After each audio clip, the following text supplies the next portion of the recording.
The Prime Minister faced MPs in the last hour for the first time since the Metropolitan Police confirmed he broke COVID laws.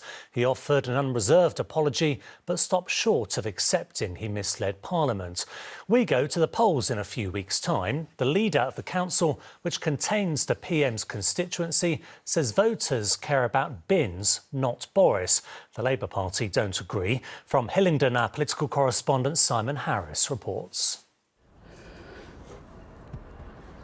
Boris Johnson's chances of surviving Partygate might depend on people like members of Court Park Bowls Club. It's in the Prime Minister's West London constituency. If voters here desert the Tories on May the 5th, Conservative MPs might conclude Mr Johnson is no longer an asset but a liability. I'm perfectly happy with Boris. Are you angry about the parties? Not in the least. We're all in favour of Boris and what he's done. And who else could be a leader of the Conservative? There's no suitable candidate. I think he's got to realise that he made the rules, he's broke the rules, and he's got to apologise. And, I mean, what else can he do? We accept an apology for whatever has come out, and I think he's apologised to Parliament, but basically he needs to do a little bit more. What that is, I don't know. The Prime Minister is one of two Tory MPs in the London Borough of Hillingdon. The third seat is held by Labour. And the makeup of the council is also 2-1. But Labour thinks it's in with a chance of taking control. Things are just so unpredictable at the moment. I think it's going to be very, very close. Either just win or just lose. Whoever wins is going to be there by a fraction. We asked the Conservative leader of Hillingdon Council to speak to us, but he declined, saying the election was about bins, not Boris, and he didn't want to turn local elections into some sort of referendum on national issues.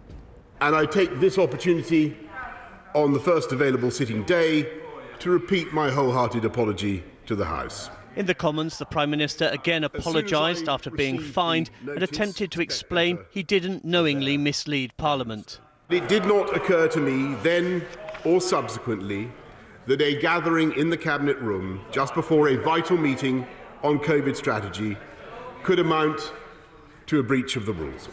The Labour leader offered a withering critique. What a joke. Even now, as the latest mealy-mouthed apology stumbles out of one side of his mouth, a new set of deflections and distortions pour from the other. The Liberal Democrats leader referred to a recent opinion poll asking voters what they think of the Prime Minister. The most common word they used by far was liar.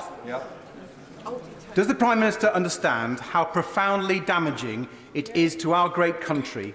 At the Bowls Club, tea and biscuits is one of the traditions. So is voting Conservative for these members.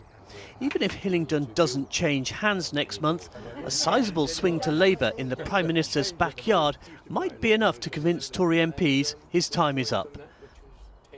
So, Simon, this is the start, really, isn't it, of a tough few weeks for the Prime Minister? Yes, opposition MPs will attempt to pile more pressure on him on Thursday after the Speaker granted Sir Keir Starmer an application to allow MPs to debate whether he misled Parliament. He won't be there, he'll be in India, but no doubt hoping that the Tories' large majority will be enough to see off that threat. Judging by what Tory MPs have been saying in the Commons this afternoon, it does seem that most of them are not ready to make a move to topple him yet, at least until they've seen the outcome of those crucial council elections in May. OK, Simon, thank you. A father and